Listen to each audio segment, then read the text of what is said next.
Өзгөлөргө мыкты баа бере алсаң, анда сен өзүңдү жакшы тарбиялай аласың деген сөз бар экен. Демек, башкаларга жакшы көз карашта болсо, курматтуу көрүүчү, анда өзүбүздүн жашообузга дагы мыкты болорубузга шек жок. Андыктан айлана чөйрөдөгү бардык нерсеге жылмаюу менен жакшы караңыз дейли. Барыңыздарга ушул нерсени каалаган Кел чай ичели программасы биз эфирибизди баштайбыз. Кутмандуу таңыңыздар менен, урматтуу көрүүчүлөр, сиздерди сагындык. Сиздерди кайрадан көргүбүз келди, кайрадан ушул эфир аркылуу учурашкыбыз келген болчу. Кудайга шүгүр, барыңыздар менен кайрадан учурашып амандашып турабыз. Кутман таң каалап, бүгүнкү ийгиликтүү күнүңүздөр, тактап айтканда дүйшөмбү күн бул жуманын иш жумалыктын башталышы болуп аткандан кийин ийгиликтерди каалап коелу. Ар бир инсан эртең менен баягы турганда айланага жогоруда айткандай эле жакшы көз караш менен карап ойгонгон болсо, анда ал күн сизге ийгилик жылмаят болуш керек. Андыктан ушул нерсени каалайбыз дейли. Жумуш ордунда отурган бардык көрүүчүлөрүбүзгө ийгилик болсун дейли. Көрсөтүүбүздүн башкы демөөрчүсү Пиала Голд чайы.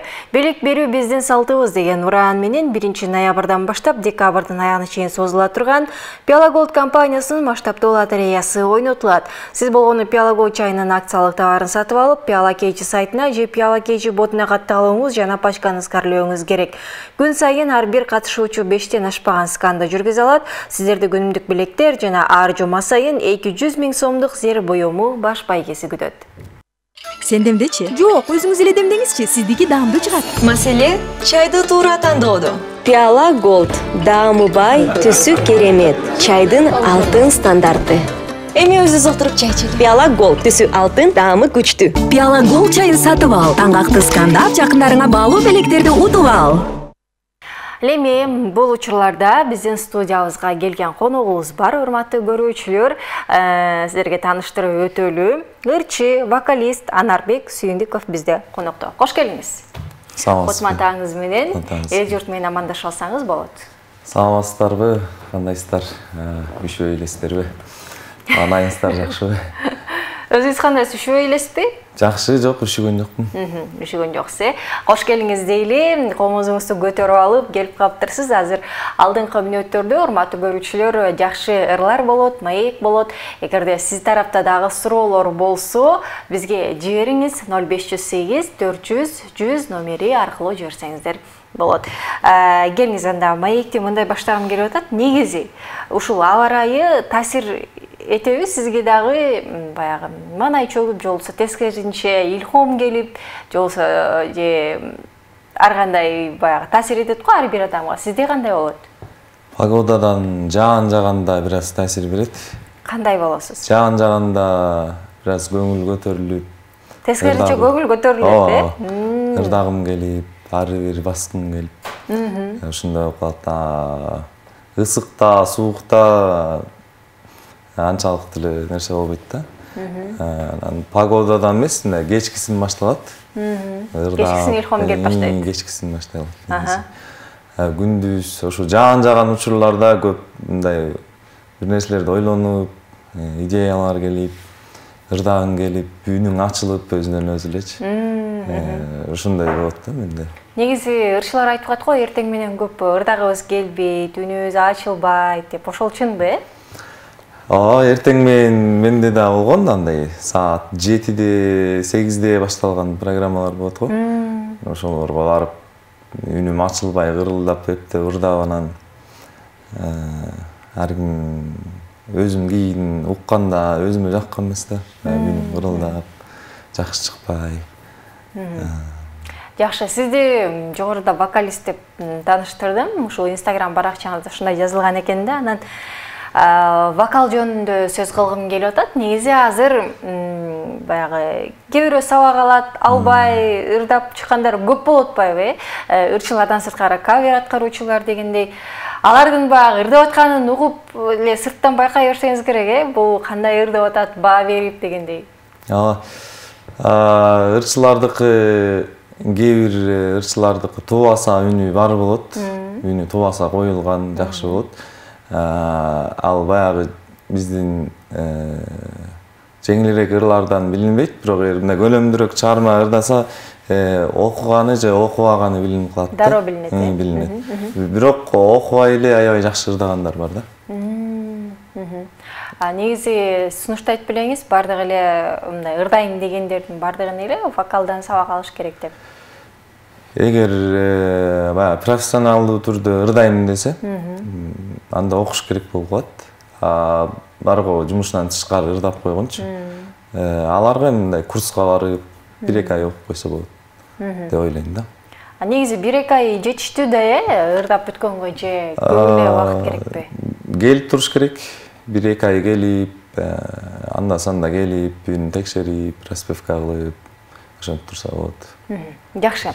Урматтуу көрүүчүлөр, эгерде сиздерде дагы вокалдан сабак алгыңыз келип атса, үйрөнгүңүз келип атса, ырдагыңыз келип атса, өзүңүз үчүн ырдагыңыз келип атса, эл алдына сөзсүз эле чыгып эмес, анда вокалдан сабак алып койсоңуз болот, кайгырсаңыз болот экен, суроолоруңуз болсо жибериңиз дейли. Азыр сизден анда чыгарма сураналы, көрүүчүлөр менен биргеликте.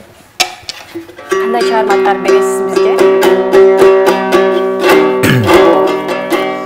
Анда Керим Турапов агабыздын туулган жер деген ырын айтайын. Макул, сонун. Таң эрте мына ушул туулган жерибизди сагынтып, элестетип, бизге азыр сонун бир чыгарманы аткарып берсин, анда кабыл алыңыздар.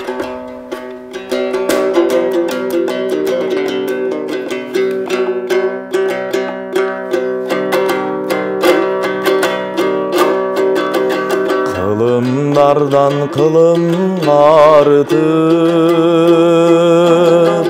кызыл суунун суусу агылып, бал татыган таттуулугумуздай, туулган жердин суусун сагынам. Жүрсөм дагы алыс араңан, ата журтум кетпейт санаман. Акыл айтып асыл кеп айткан ой, аталардын кебин сагынам.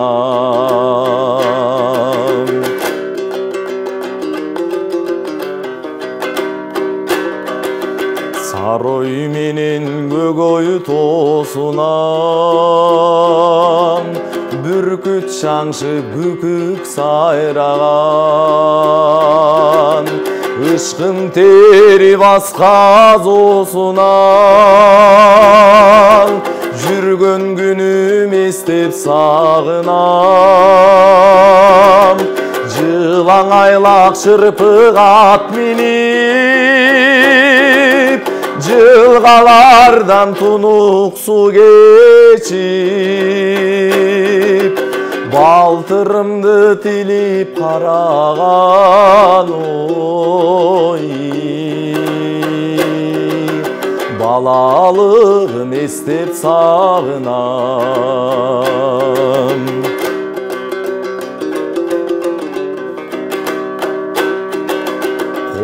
Дөбө жайлоо жашыл төр, коңур желдүү салкын асыл жер, кокту белез күнгөй тескейден, кой кайтарган күнүн сагынам.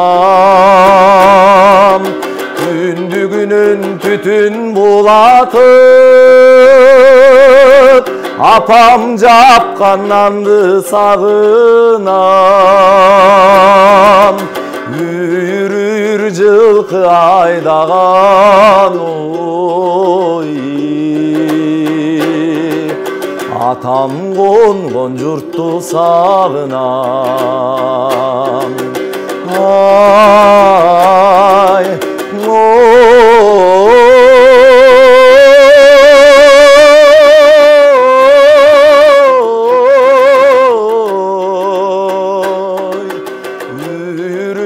жылкы айдаган ой,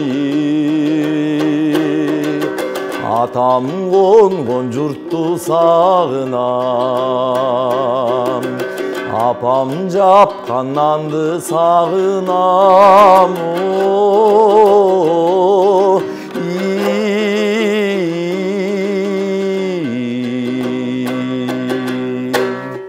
Шеркен, кандай сонун чыгарма, кандай сонун аткаруу, урматтуу көрүүчүлөр, Адарбек айтсаңыз, чынында эле туулган жериңиз кайсыл жерде өткөн, балалыгыңыз, чынында эле чырпык ат миндиңиз беле, койлорду баягы эмне десек кайтарып дегендей, ошол туулган жериңиз жөнүндө айтып берсеңиз. Туулган жерим Нарын областынын Актала районунун Кара Бүргөн деген жеңиш деп айтылат. Кара Бүргөн айылында төрөлгөм. Ошол жактан 11 классты аяктадым. Ошол жактан Мукаш Базаркулов атындагы орто мектепти аяктадым. Айылда ушундай эле жайында жайлоого барып, кой кайтарып, чырпык ат минип, балалык ушу жайлоодо, тоодо өткөн. Ошол мектепти бүткөнгө чейинки убакыт жайлоого барып калдык. Туугандарыбыз жайлоого чыкчу ошол жака. Андан кийин барбай калдым да. Окуп бүткөндөн кийин. Көбүн эсе ушул айылдын, жосо балалык кездин эмнесин көп сагынасыз?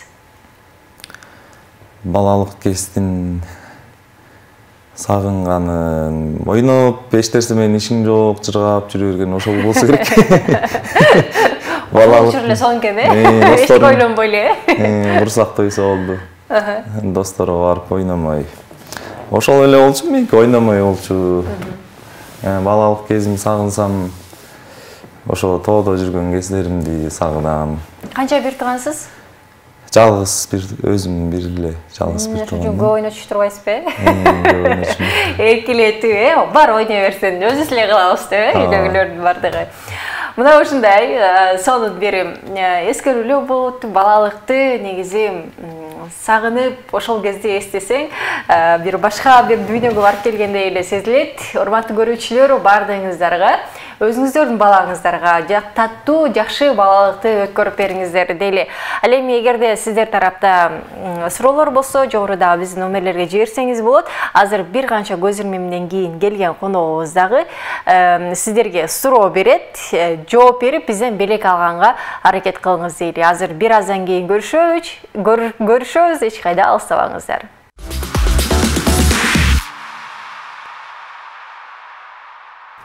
Белек берүү биздин салтыбыз деген уран менен 1 ноябрдан баштап декабрдын айына чейин созула турган Пиала Голд компаниясынын масштабтуу лотереясы ойнотулат. Сиз бул Пиала Голд чайынын акциялык товарын сатып алып, Пиала KG сайтына же Пиала KG ботуна катталууңуз жана пачканы сканерлөөңүз керек. Күн сайын ар бир катышуучу 5тен ашпаган сканды жүргүзө алат. Сиздерди күнүмдүк белектер жана ар жума сайын 200 000 сомдук зер буюму баш байгеси күтөт. Сен демдечи? Жок, өзүңүз эле демдеңизчи, сиздики даамдуу чыгат. Маселе чайды туура тандоодо.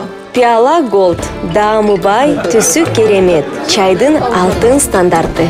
Эми өзүбүз отуруп чай ичели. Пиала Голд түсү алтын, даамы күчтүү. Пиала Голд чайын сатып ал, таңгакты скандап, жакындарыңа баалуу белектерди утуп ал. Баалуу белек утуп алганга сиз дагы аракет кылыңыз. Азыр келген коногубуз сизге суроо берет. Сурообузга биринчи туура жоопту жиберсеңиз, анда бизден дагы белек болсун. Анда келиңиз, сизден суроо болсун. Менден бир залкар инсандын ырсаптарын айтайын. Мен ошол кимге таандык экенин табышсына. Макул, анда болгону авторун эле жазып жибериш керек, Чамдаңыздар, анда кеттик. Бул инсандын ырлары көп, бирок кыска бир 4 сабырын айтайын. Акыңар жок сүйүүдөн уялууга, арзышкыла сүйгүлө кубангыла, алтын күмүш дүйнөңдөн эмне пайда, ак сүйсүз жашагандан уялгыла. Ай, кандай сонун саптар. Чынында эле сүйгүлө, сүйүлгүлө дегендей, урматтуу көрүүчүлөр, бул жогоруда айтылган сөздөр, 4 сапыр кимге таандык? Авторун гана бизге жазып жиберишиңиз керек. Экранда номерибиз турат. 0508 400 100 номери аркылуу бизге WhatsApp'тан жазып коюңуз жана белек өтүп алганга аракет кылыңыз дейли. Биз ага чейин маегибизди уланта берели. Вокалдан сабак берет экенсиз, кандай кылып барышат сизге, эмне кылып, мисалы алам дегендер көп да, вокалдан сабак алгысы келгендер, жана кайсыл жерде сабак бересиз, ушулар жөнүндө айтсаңыз? Нур академиясы деген оратордук чеберчилик курсу бар. Ошол жакта иштейм. Ошол жакта азыр ошол жерден сабак өтөм. Бүт эле ошол жактан окугандар, тышкары деле ошол жерден өтөм. Бул Правда Кулатова көчөлөрүнүн кесилишинде окуат. Негизи сабак берген кыйынбы өзү? Негизи кыйын эле, бардык эле нерсенин кыйынчылыгы бар эмеспи? Анан аябай кыйын, анан эгер ошол окуп аткан адамдан бир аз кичине результат чыкса, кубанасың да, жыргайсың көрүп алып. Эгер такыр эле эч нерсе жыйынтык болбой атса, жаман болосуң. Ошол жери бар, бирок аракет кылам баарынан бир аз болсо да результат чыгарганга. Анан башында сабак берип жүргөндө бир аз кыйналып кетчүмүн, нерв болуп кетчүмүн, жиним келип кетчү. Азыр болсо көнүп калдым. Билип калдым кандай өтүш керек экенин, көп нерв болбой калдым. Анча-мынча жерлер чапкалабай калдыңыз, э? Жакшы. Сабак алып жаткан учурда, мисалы, ар бир эле адам, мисалы, ырдагысы келсе, сөз бир жөндөмү болсо жакшы болуш керек, же үнү жок болсо деле барып, вокалдан сабак алып, үнүн койдуруп алса болобу? Үнү жок болсо деле келсе болот, бирок көп убакытты талап кылып калат да, көп убакыт керек болуп калат. Анан аябай жакшы деңгээлдерде албайт, бирок эми бир аз ырдатканга болот. Жаттама болуп калат да, мисалы. Мага келген окуучуларыман такыр үнү жок, слуху жок келгендер болгон. Аларды эптеп атып, ар кандай нерселерди колдонуп атып, ырдаганды үйрөтүп, бир ырды үйрөткөм, мисалы бирөөнө. Ал ошол эле ырдайт да, башка ырды ырдасаң, оонуна түшпөйт. Ушундайлар да болуп калат. Бирелерди ырдайт, жаттама болуп, ушинтип такыр слуху жок, талантым жок дегендер үчүн жаттатса болот. Аябай окумуш деңгээлдерде болот, бирок өзүнө ылайыктуу анда-санда жерден ыргесе болуп калганда ырдап койгон го. Бир ырды, э? Мына ушундай экен, кызыктуу экен, э? Чынында бир ырды жаттап коюп, мен вокалдан сабак алгам деп бар ырдайт да. Сонун экен. Үндү багыш керек деп коюшат го, кантип багыш керек? Үндү бакканда бул жылуу кармаш керек деген жерлери бар. Анан газ ичпеш керек, анан таттуу жебеш керек деген нерселер. Бул ырдайдын астында да. Мисалы, эгер бүгүн мен ырдабай турган болсом, мен каалаганым ичип жей берем да. Эгер бир жерге барып ырдаш керек болсо, газ ичпейм, таттуу жебейм. Ошол нерселер бар. Алар кандай үндү кармап калабы, э? Ооба, үндү кармап, бир аз хрип чыгып, үн тунук эмес болуп калат да. Анан үн ар кандай болот экен, мисалы, мен эле жанымда ырдап жүргөн досторумду карасам, алар баягы бирөө бар, мисалы, газированный суу ичет, бирок эч нерсе болбойт. Бирөө бар, газированный ичкенден кийин үнү ырылдап калат. Адамдын өзүнө жараша, ошого жараша болот окшойт. Түшүнүктүү. Сизде кандай? Негизи газ ичсеңиз, сиздики да башкача үндөр чыгып калабы, э? Ооба, мен да. Ичпешиңиз керек экен да. Ичпеш керек экен. Анда келиңиз, ичпей эле келдиңиз болуш керек, э, газ. Бизге да бир чыгарма тарт бериңиз.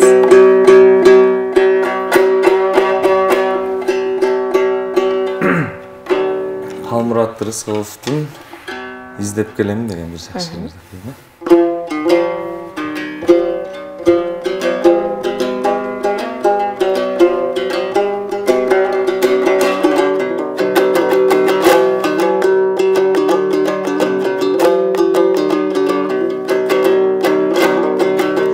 Сүйүмдүн сүрөттөрү тармалданып,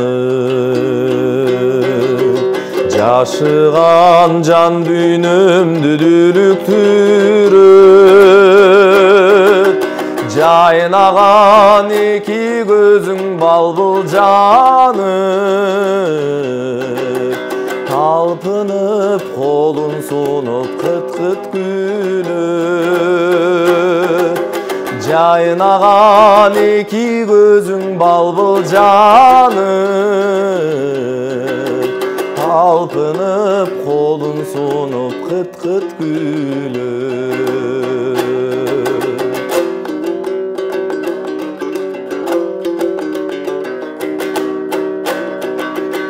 Эстелик боло бербейт гүлдүн баары,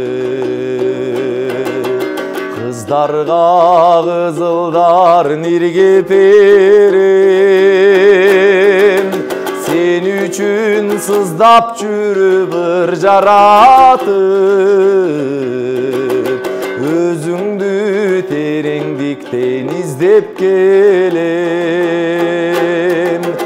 Sen üçün сыздап жүрүп ыр жаратып, өзүңдү тереңдиктен издеп келем.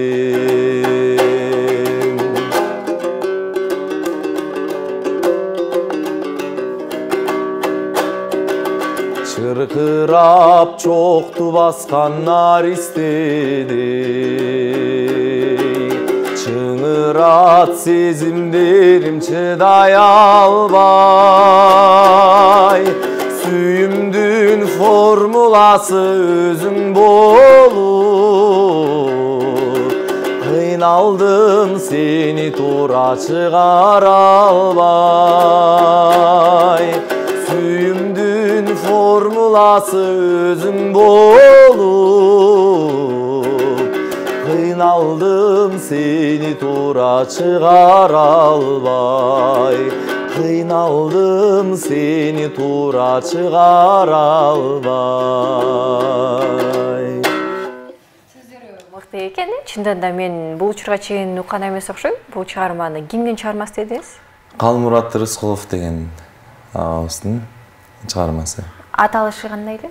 İzdеп келем деген. Издеп келем дейт. Мына ушундай сонун чыгарма экен. Сүйүүнүн формуласы кандай болду экен, э?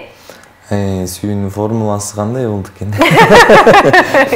Кайра мага берип койсуз. Сүйүү жаатында кандай болот? Ошол жөнүндө сөз кылып бергизчи. Формула мындай түзүлүп атабы, кандай болот?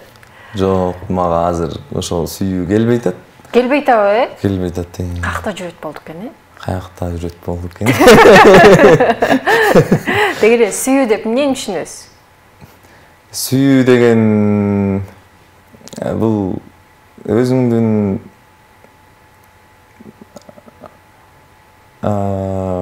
түгөйүңдү, чыныгы түгөйүңдү табуу деп эле ойлоном да. Сүйгөнсүзбү бул учурга чейин? Кичинекей баягы мектепте окуп жүргөндө, балалык кезде болгон, анан ушул чоңоюп эс тарткандан бери мындай жактыруу сезимдер болот. Жакшы кыз экен депчи, мынтип карап, деп мындай сүйүп калып, ыйлап, анан ошону кечке ойлонуп, кыйналып, баарын таштап салып, андай нерсе болду экен да. Ошо болбой атат болсо экен деп коюп жүрөм. Ыйлап койгондо эле жакшы кээде өзү негизи. Жетпей калып, анан эмнеге жооп бербей калды деген сыяктуу, э? Сүйүү келсин өзү негизи. Анан баягы оюңуздагы кыз мисалы кандай болсо деп ойлоносуз? Талаптарды кое алышат го ар бир адам. Мен мындай кыз менен сүйлөшкүм келет, мындай бала менен сүйлөшкүм келет деген сыяктуу. Эң биринчи эле бою менден бир аз эле кыска болсо, аябай кыска эмес, анан татынакай, сулуу болсо. Биринчи негизи караганда мындай сулуулугуна карайсызбы? Бүт эле сулуулугуна караса керек негизи. Сырттан карап туруп эле. Анан сүйлөшкөнгө аракет кылат. Айта беришет, ыйманына карап анан депчи. Биринчи баягы көзүң менен жактырып, андан кийин анан сүйлөшкөндөн кийин билесиң да. Ошол мен ойлорум жакшы тарбия алган, билимдүү кыз болсо деп ойлойм. Ошондой кыздар көрүнбөй аткан турбайбы көрсө? Урматтуу көрүүчүлөр, сиздер тарапта суроолор болсо бизге жибериңиз, анан жогоруда берилген сурообузга дагы сиз дагы жооп берип коюңуз дейли. Дагы бир жолу кайталап коюңузчу сиз берген суроону. Акыңар жок сүйдөн уялууга, арзышкыла сүйгүлө кубаңгыла, алтын күмүш дүйнөңдөн эмне пайда, ак сүйсүз жашагандан уялгыла деген. Жеркен ай, кимдин чыгармасы, кимдин сөздөрү дароо эле табастар болуш керек. Бул биздин Залкар инсандын, кыргыздын мыктынын мыктысы делген инсандын чыгармасы.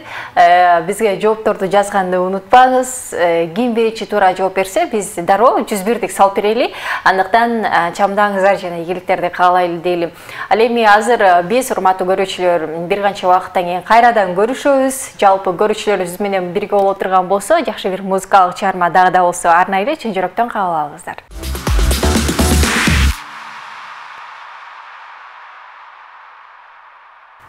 Келчайчели программасы бардык көрүүчүлөрүбүзгө дагы бир жолу кутман таң каалайлы. Мына ушул убакыттарда 9:38 болду. Убакыттар бизде аз калды, урматтуу көрүүчүлөр. Андыктан барыңыздарга ийгиликтерди каалап коелу. Жогоруда сиздерге суроо берилген болчу, жоопторду күтөбүз. Белек берүү биздин салтыбыз деген уран менен 1 ноябрдан баштап декабрдын аягына чейин созулат турчу Пиала Голд компаниясынын масштабтуу лотереясы ойнотулат. Сиз болгону Пиала Голд чайынын акциялык товарын сатып алып, Пиала Кейжи сайтына же Пиала Кейжи ботуна катталууңуз жана пачканы скарлөөңүз керек. Күн сайын ар бир катышуучу 5тен ашпаган сканда жүргүзө алат. Сиздерди күнүмдүк белектер жана ар жума сайын 200 000 сомдук зер буюму баш байгеси күтөт. Сен демдечи? Жок, өзүңүз эле демдеңизчи, сиздики даамдуу чыгат. Маселе чайды туура тандоодо. Пиала Голд, даамы бай, түсү керемет, чайдын алтын стандарты. Эми өзүбүз отуруп чай ичели. Пиала Голд, түсү алтын, даамы күчтүү. Пиала Голд чайын сатып ал. Таңгакты скандап, жакындарыңа баалуу белектерди утуп ал. Эми студиябыздын коногу менен маегибизди уланталы. Бизде Анарбек Сүйүндүков конокто. Анарбек, айтсаңыз, негизи ырчылыктан сырткары эмне менен алектенесиз? Ырчылыктан сырткары музыканттын. Ушул эле нерсе менен алектенем. Эртеден кечке. Только музыка. Сонун экен да, негизи жакшы эле болуш керек э. Биз музыка десе эле ойлойбуз да, жалаң ырдап, көңүл ачып жүргөн эле жерлерде жүрөт, иштешет, башкаларга ырдатат деген сыяктуу. Оор жагы кандай? Оор жагы ушул ырды даярдап чыгуу да. Мисалы үчүн бир ырдын текстин жаттап эле анан ырдап коюп эмес, кайсы жерин кандай кылып ырдаш керек, кайсы жерин чоюш керек.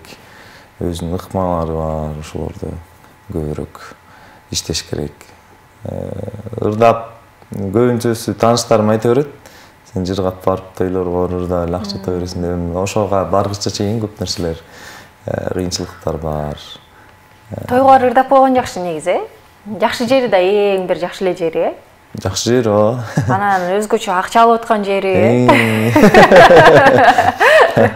Эң сонун жерлер ошол жерлер да. Ага чейинки эмгек чынында көп нерсени талап кылат, урматтуу көрүүчүлөр. Аны жазыш керек, аранжировка деген, үн жаздыруу деген нерселер бар. Аны кайра угуп көрүш керек, туура эмес болсо кайра жаздырыш керек, кайра аларга акча төлөш керек дегендей. Бул жааты өтө көп эмгекти талап кылынып, анан эң бир оңой жери ошол ырдап койгон жери да, урматтуу көрүүчүлөр. Албетте ал дагы баягы сүйлөшүү, анын ортосунда канча ырдаш керек, анын бардыгы сүйлөшүү менен болот. Жөн эле бар ырдап коюш, жөн эле чыгып коюш эмес, ага костюм табыш керек дегендей, жасанып барыш керек. Ырчылардыкы оңой деп ойлобоңуздар. Бардык нерсе эмгек кылсаң гана жакшы нерсе жыйынтык келет эмеспи? Сиз кимден сабак алдыңыз эле? Мен сабак алган мугалимдерим аябай эмес, эми башкаларга салыштырмалуу көбүрөөк болуп калды. Мен жаңы келип тапшырганда Кыргыз Манас Түрк университетине тапшыргам. Ал жактан эң биринчи Бакыт Ыбыкеев деген опера ырчысы, эмгек сиңирген артист, ошол агайыбыздан 1,5 жыл сабак алгам. Андан кийин элдик ырдоо комуз жагынан дагы 1 жылдай Роза Аманова эжекебизден сабак алдым. Эң негизи андан кийин устаттарым 4-5 устаттан окуп калдым да. Kerim Орузбаев деген алдағы опера ырчысы, кыргыз эл артисти. Андан кийин Садыр Жумашев деген эң акыркы агай. Ошол Садыр Жумашев агай бүтүрдү. Окууну быйыл бүттүм мен. Ошол устаттарыма рахмат. Кээде көрүп калышат, кээде ушундай эфирлерге барып калсамчы. Айтышат, муну туура эмесе тап коюпсуң, муну жакшы тапсың, муну анча эмесе тап коюпсуң депчи.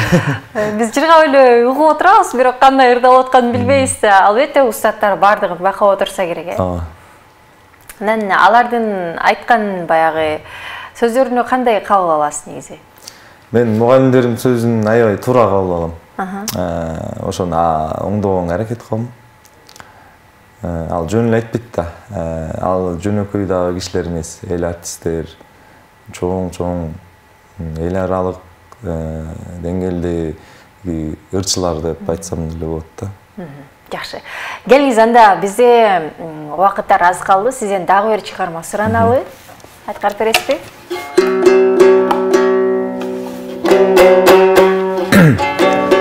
Асылбек Өзбеков агабыздын өмүр дегендерин ырдап берейин.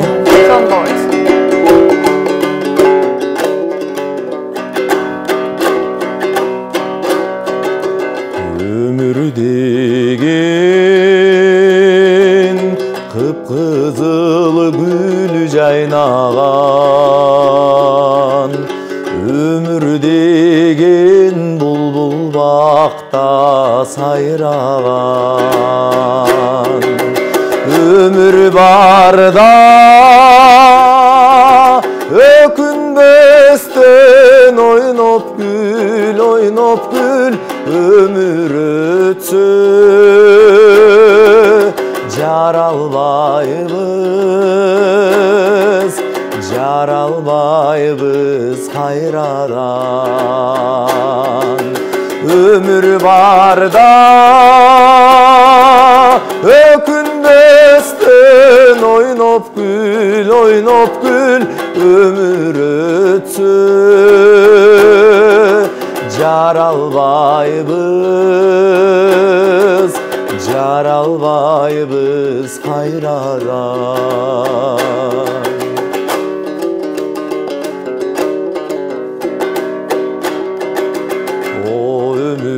Сен чалкып жаткан гүлдөйсүң, о өмүр сен салкын соккон желдейсиң. Каалаганча пайдалана бергидей, же өмүр сен колдо буюм эмессиң. Каалаганча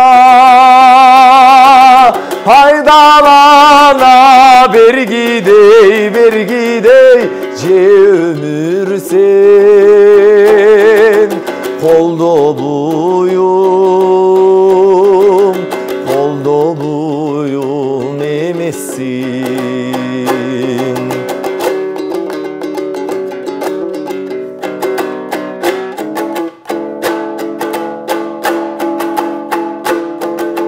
Жашылыгым кайда калып баратат, өмүр өтсө ак чач кылып жаратат. Ар жагынан ак жолугум булгалап алыс калды. Айланайын балачак. Ар жагынан ак жолугун булгалап алыс калды. Айланайын Kağılanayın balaçak, kağılayın balaçak. Мына ушундай чыгарма Асылбек Өзбековдун Өмүр чыгармасы аткарылды. Урматтуу көрүүчүлөр, Анарбек Сүйүндүковдун аткаруусунда. Анарбек, негизи жашоодогу алдыдагы максаттарыңыз кандай болуп атат? Өзүңүз балким бир чоң мектеп ачаттырсыз. Ушулар жөнүндө бөлүшүп кетсеңиз. Алдыга койгон максаттарым ушул өзүмдүн жеке ырларымды, клиптеримди көбүрөөк анан сапаттуураак кылып элге тартуулагым келет. Анан Кыргызстандан да тышкары чыгып конкурстарга катышып келгим келет. Ушул нерселерди пландап атам. Сабак берүү жаатында болсо ушундай акырын эле иштей берем, анан кийин мүмкүнчүлүк болуп калса, может ачам. Эл аралык сынактар деп калдыңыз. Негизи бул учурга чейин сунуштар түшкөнбү? Жок, биздеги ич-ара болгон эле. Биздеги Кыргызстандагы конкурстарга катышып жүрөм. 2 конкурска катышкам, бирөөсүнөн орун албай алгам, бирөөсүнөн болсо 2-нчи орунду алып койгом. Ушул 2 жылдан бери, 2-3 жылдан бери катышып электим. Мага ылайыктуу конкурс чыгып кетет окшойт. Мен үнүмө туура келбейт деп токой. Конкурстар менин үнүмө туура келбейт. Меникине туура келбейт, ошон үчүн катыша албайм деп коесуз. Албетте, ошондой деңгээлге жеттиңиз дейли. Анан негизи көбүнесе элдик чыгармаларга басым жасайт окшойсуз, Комуз менен ырдаганда элдик чыгарма менен өзүм негизи эстрадалык бөлүм бүткөм. Эстрадный ырларды ырдап, ошол жактан эстрадный техникалар менен сабак өтүлгөн. Комузда болсо башында ушул билбей мен элдик ырчы болом деп, ал кезде жакшы музыканы түшүнбөй жүргөн кез болчу.